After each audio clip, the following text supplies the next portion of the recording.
안녕하십니까? 여러분의 빛나는 노년을 위해 꼭 필요한 건강 지혜를 나누는 햇뜰날입니다. 혹시 식사만 하시면 나른한 기운에 꾸벅꾸벅 졸음이 쏟아지십니까? 혹은 자다가 꼭 한두 번씩 깨서 화장실에 다녀오시진 않으신가요? 많은 분들이 에이 나이 들면 다 그렇지 하고 대수롭지 않게 넘기십니다.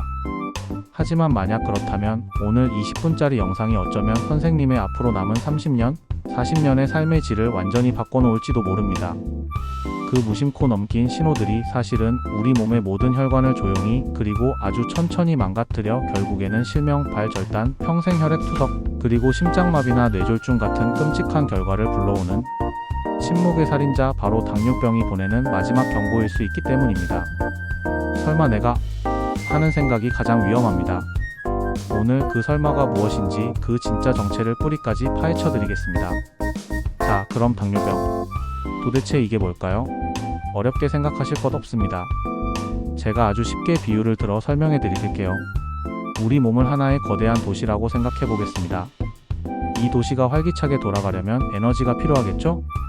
우리가 음식을 먹으면 포도당이라는 아주 좋은 에너지 연료가 생깁니다. 이 연료 포도당은 혈관이라는 도로를 통해 도시의 각 가정집과 공장 우리 몸의 세포로 배달되어야 합니다. 이때 반드시 필요한 존재가 바로 인슐린이라는 아주 유능한 택배기사입니다. 이 택배기사가 연료를 각 집의 문 앞까지 정확하게 배달해 줘야 집안에서 연료를 태워 도시가 돌아가는 겁니다. 그런데 당뇨병은 바로 이 택배 시스템이 완전히 망가진 상태를 말합니다. 택배기사가 파업을 해서 아예 나타나지 않거나 일형 당뇨 나타나긴 했는데 힘이 없어서 일을 제대로 못하거나 혹은 집집마다 문이 고장나서 인슐린 저항성 택배기사가 와도 문을 열어주지 않는 상태의 2형 당뇨인 것이죠. 그럼 어떻게 될까요? 배달되지 못한 연료 포도당들이 도시의 모든 도로 혈관 위에 그대로 쌓여 썩기 시작합니다.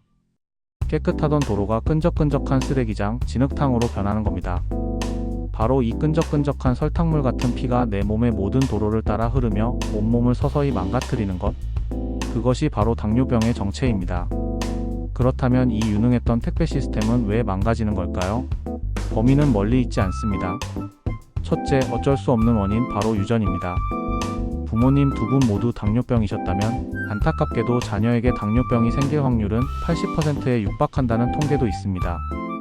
태어날 때부터 남들보다 약한 택배 시스템을 물려받은 셈이죠. 하지만 더 중요한 것은 두 번째 원인입니다.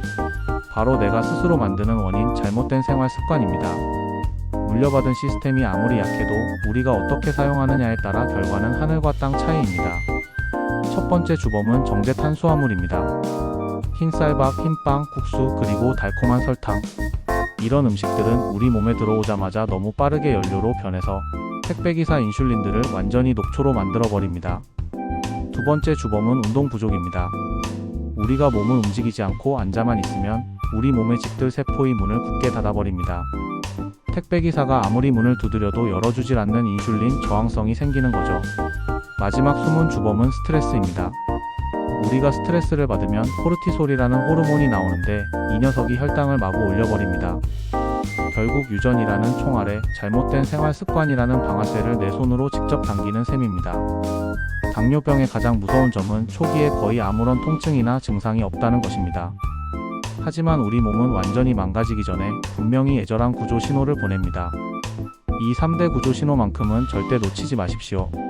첫째, 물을 달라는 비명, 다음 피가 설탕물처럼 끈적해지니 우리 몸이 어떻게든 물을 부어서 희석시키려고 비상 신호를 보내는 겁니다.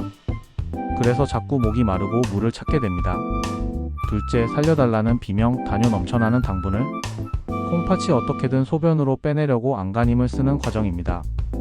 밤에 자다 깨서 화장실을 가는 것도 이 때문일 수 있습니다. 셋째, 굶주린다는 비명, 다식 이상하죠? 피 속에는 당분이 넘쳐나는데 정작 집세포 안으로는 연료가 배달되지 않으니 세포들은 굶주리고 있습니다. 그래서 에너지가 부족하다고 뇌에 계속 거짓 신호를 보내는 겁니다. 많이 먹는데도 기운이 없고 오히려 살이 빠지는 이유입니다. 이 외에도 피부가 가렵거나 상처가 잘 아물지 않거나 눈이 침침해지는 증상도 중요한 구조 신호입니다. 자, 지금부터가 오늘 이야기의 핵심입니다. 당뇨병이 진짜 악마라고 불리는 이유는 바로 그 결과인 합병증 때문입니다. 끈적해진 피가 내 몸의 가장 약한 곳부터 공격하기 시작합니다. 첫째, 눈을 공격합니다. 우리 눈 속에 필름 역할을 하는 망막에는 수천 개의 미세 혈관이 있습니다. 이 얇은 혈관들이 막히고 터지면서 세상이 안개 낀 것처럼 보이다가 결국에는 빛을 완전히 잃는 실명에 이르게 됩니다. 둘째, 콩팥을 공격합니다. 평생 내 몸의 노폐물을 정수기 콩팥이 녹슬어버리는 겁니다. 결국 일주일에 3번 하루에 4시간씩 병원 기계에 의지해 피를 걸러내야 하는 혈액, 투석의 삶이 시작될 수 있습니다. 셋째, 신경을 공격합니다. 손발끝이 바늘로 찌르는 듯 아프거나 반대로 감각이 사라져 먹먹해집니다. 발에 큰 상처가 나도 모르게 되어 썩어 들어가는 당뇨발로 인해 결국 다리를 절단해야 하는 끔찍한 상황까지 갈 수 있습니다. 마지막으로 생명과 직결된 큰 혈관을 공격합니다. 심장으로 가는 혈관을 막으면 심근경색, 뇌로 가는 혈관을 막으면 뇌졸중 중풍입니다. 멀쩡해 보이던 사람이 갑자기 쓰러지는 그 뒷배경에는 이 당뇨라는 악마가 숨어있는 경우가 너무나도 많습니다. 네, 그렇습니다. 오늘 들어보니 당뇨병은 그냥 병이 아니라 재앙에 가깝습니다. 하지만 제가 오늘 이 무서운 이야기를 길게 드린 이유는 여러분을 겁주기 위함이 결코 아닙니다. 적을 알아야 전쟁에서 이긴다는 말이 있지 않습니까? 이제 우리는 당뇨라는 적의 정체를 똑똑히 알았습니다. 그리고 가장 중요한 사실은 이 재앙은 우리가 충분히 막을 수 있고 관리할 수 있으며 심지어는 되돌릴 수도 있다는 것입니다. 다음 2부와 3부에 걸쳐서는 이 악마 같은 당뇨병과 싸워 이길 수 있는 우리만의 강력한 무기, 즉 어떻게 먹고 어떻게 움직여야 하는지에 대한 구체적이고 확실한 실천 방법을 알려드리겠습니다.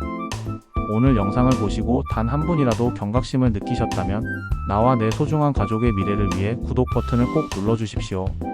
그것이 바로 재앙을 막고 건강한 노년을 향해 내딛는 가장 위대한 첫걸음이 될 것입니다.